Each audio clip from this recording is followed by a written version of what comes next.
Throughout the course of history, young men all over the world were castrated before puberty in order to become eunuchs. They were typically servant boys from the lower classes whose manhood was taken from them for a very specific purpose. The reasons drastically vary from trying to prolong a high-pitched singing voice of a choir boy to taking away the distracting hormones that distracted a man from a life of academic study.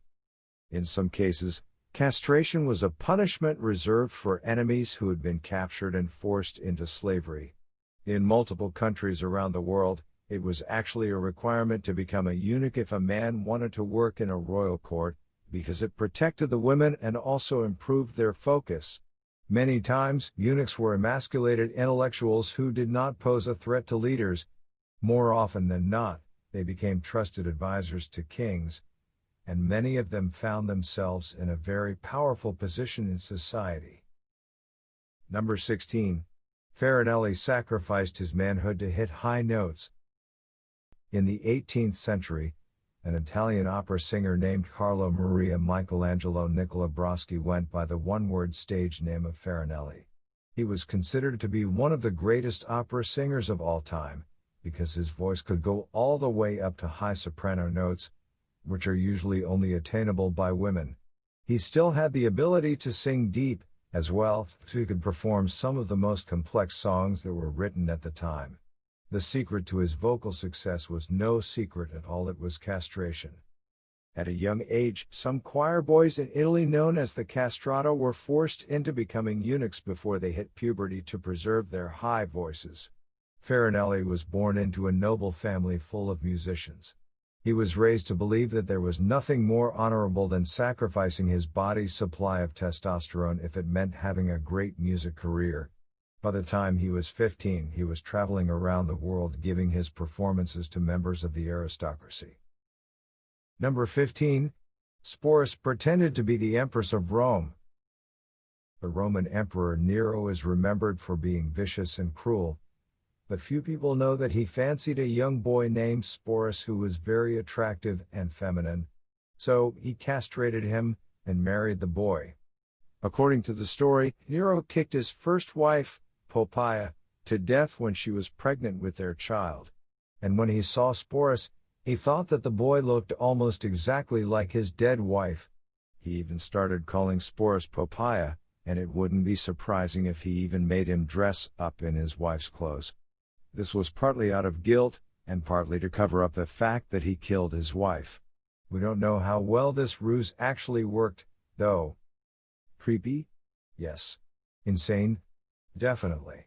Aside from the body mutilation and having to be married to an abusive psychopath, Sporus got to enjoy all of the luxuries of an empress in the Holy Roman Empire. After Nero's death, Sporus could have gone free, but without any real job skills to speak of, he tried to become the wife of 2 other politicians, since that's what he did best. But his plans were ruined when he was exposed for homosexuality. He ended up being forced to fight as a gladiator, and chose to commit suicide on the battlefield instead. Number 14. Halotus killed a king and became rich. Roman Emperor Claudius had a eunuch servant named Halotus. His main duties were to test the emperor's food for poison, and he also became a steward. When Claudius was killed, Halotus became one of the prime suspects in his death, because he had such close access to the emperor at all times, and he could have easily slipped poison into his food or drink. There was an investigation into his death, but there was not enough evidence to convict Halotus of Claudius' murder. Halotus looks even more suspicious after you consider that the next emperor, Galba, gave him the position of procurator. This was a very powerful financial position in the provinces, so he became a very wealthy man. There are a number of different reasons why Galba could have appointed Halotus to this position, but many historians believe that he would have done it to somehow benefit himself with the taxes and other financial affairs of Rome. Number 13. Pothinus gave a severed head to Julius Caesar. Pothinus was a young king regent to the Egyptian pharaoh Ptolemy XIII Theos Philopator, who was running Egypt together with Cleopatra VII. They were only supposed to rule together until Pothinus became old enough to take over his rightful place as pharaoh. There does not seem to be a good explanation of why Pothinus became a eunuch in the first place, but it could have been to prevent him from passing down the royal bloodline, where he could have chosen that lifestyle. It was said that Pothinus studied the art of persuasion, but that he was far better at making friends with evil men. Pothinus tried to gain favor with Julius Caesar by killing and beheading one of his enemies, Pompey. However, this totally backfired, and it only disgusted Caesar, and made him mistrust Pothinus' leadership skills. He ended up siding with Cleopatra and Ptolemy, and ordering that Pothinus be beheaded. Number 12. Sima Qian was a revolutionary Chinese historian. During the Han Dynasty, Sima Qian began to keep historic records of the Chinese Empire over the course of 2,000 years. He is considered to be the founder of Chinese historiography, which basically means he was the country's first historian. His work influenced historians in Korea, Japan, and Vietnam. He was also an accomplished astrologer, and he became a prominent figure in Chinese literature.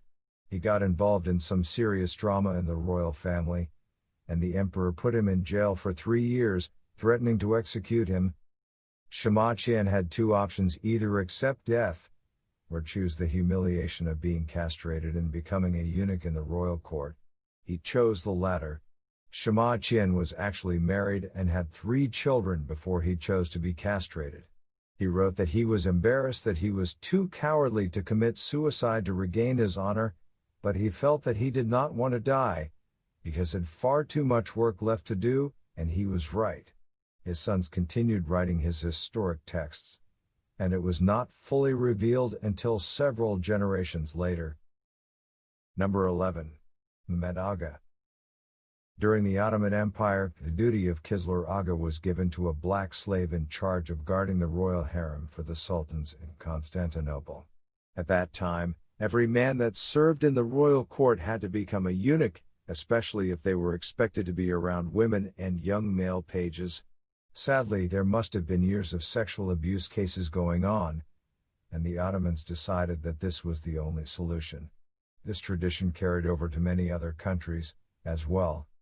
One of the most famous individuals to hold that post was Mohammad Agha, who was from Ethiopia. He was the first black Qizlar Agha to serve the post after centuries of white men having the so-called honor of guarding the harem. In his own way, Mohammad Agha would have had sway in the royal court, because he was responsible for delivering messages directly to the Sultan. He would have also received a royal education and got all of the perks of being in the royal court. Number 10. Peter Abelard was an accomplished intellectual. Peter Abelard was a famous French scholar, theologian, and philosopher in the 1100s. He was born into a noble family in the countryside of the Loire Valley. His family expected him to become a knight, but he rejected his family title and moved to Paris to study theology at the Notre Dame Cathedral. This is where he met an accomplished female writer and philosopher named Eloise. The two began to have a forbidden love affair, and had a child together out of wedlock. They got married in secret, but Eloise's uncle and guardian, Fulbert, did not want the two of them to be together. He knew that their relationship was basically destroying both of their budding academic careers. Peter Abelard told Eloise to go to a convent and take up the life of a nun, in order for her to escape from her uncle Fulbert. He planned to continue to visit her, but Fulbert was so angry that his niece left Paris. His men held Peter Abelard down, while they castrated him. When Eloise was away, she wrote to Peter that she decided to actually become a nun for real. This came as a shock to Peter, since he did not think she was ever a particularly religious person. Eloise later wrote that she thought it was completely unfair that men can continue their academic pursuits while women are stuck taking care of children, and she no longer wanted that life. Divorce was not an option back then, and without his genitals, he couldn't exactly move on to have a life with someone else, so he continued to dedicate his life to his academic work, and became a monk who took on a vow of celibacy. Number 9. Agha Muhammad Khan was the king of the Qajar dynasty. As a child, Agha Muhammad was a prince who was kidnapped and castrated by his captors. Despite this setback, he was still the eldest son of his family, so he still grew up to fulfill his royal duties. From 1794 to 1797, Agha Muhammad Khan severed as the chieftain of the Qajar tribe. It's very possible that he never got over the fact that he had been castrated, because he was remembered as being a cruel ruler who showed the same level of brutality to other people as he had received as a child. He got into a lot of conflicts with neighboring chieftains. He ruthlessly conquered the country of Georgia and forced thousands of residents to leave.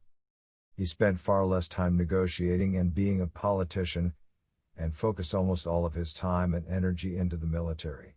Instead of trying to run his country, he wanted to continue to kill more people, conquer more territories. He obviously could not have any children, and therefore did not have any heirs.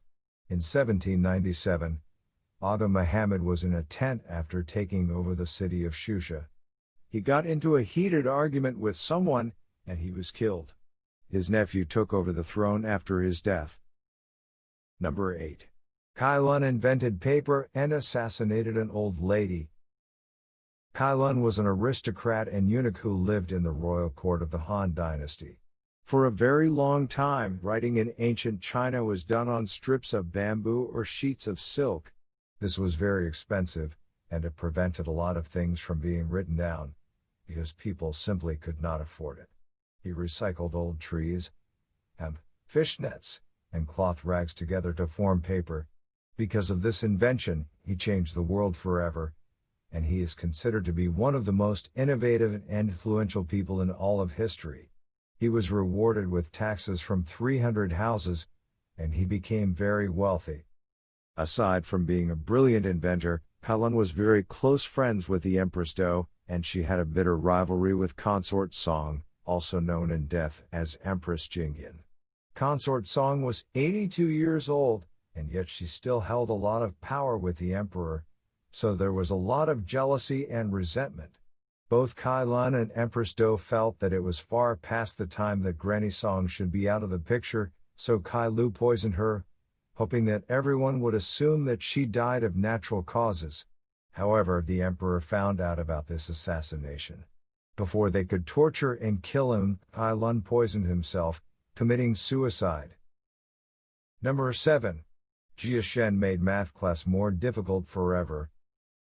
Jiashen grew up as an apprentice under the mathematician named Qian.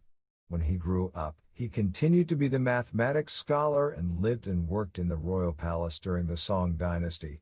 Like other royal employees, he was forced to become a eunuch, but it helped him to not get distracted him his academic work. Basically, he was like a resident genius, which was customary for the time. Making academic breakthroughs would help the empire make waves in the history books. He was able to make some huge breakthroughs in mathematics that we still use today, like the square root and the additive multiplicative method. He published multiple mathematics textbooks. No one knows what Jiashen looks like, and there are no portraits of him that exist, but his math is still left behind as his legacy. However, few people ever remember who Jiashen is, or ever give him credit for the work he devoted his life to. Number 6. Zheng. He was a famous explorer. Born into a Muslim family, Zheng was originally born with the name Mahi, and he was ethnically Mongolian and Arab. His name was changed to sound more Chinese at a later date. He was very open-minded to all religions and cultures. The stories about how he became a eunuch vary, and no one is sure if he was 10 or 16 years old when it happened. At that time, China and Mongolia were constantly at war with one another over territory, so he was captured and called a Mongol pretender, which is when they castrated him as a punishment and forced him into becoming a slave. Even though he went through that horrific event as a child, he still went on grow up to be a trusted advisor to the prince, because he was seen as having insider knowledge about the cultures and customs of other lands. He was able to go on epic adventures as a sea mariner, explorer, and international diplomat. They even erected a statue in his honor, which is still standing in China to this day. Number 5. Bagos was a snazzy dancer who hung out with Alexander the Great. Bagos lived in the 4th century BC Persian Empire. He came from a noble family, but he was captured into slavery, where they castrated him. He later became a trusted courtier to Alexander the Great, and was known for giving him advice and having a lot of sway in his decision-making. After successfully crossing the Drosian Desert, Alexander threw a party and held a dance contest. Normally, women were usually far better dancers than men, but Bagos blew everyone away with his skills. The Macedonian troops were at the party, and they told Alexander the Great that he needed to kiss the winner, so he gave Bagos a smooch in front of the crowd. Bagos and Alexander the Great became lovers. In artwork of Bagos, he is dressed like a woman.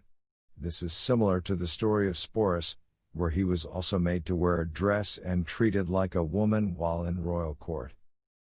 Number 4. Qian was an accomplished Vietnamese general. Born 11th century Vietnam, Qian was the son of a military officer.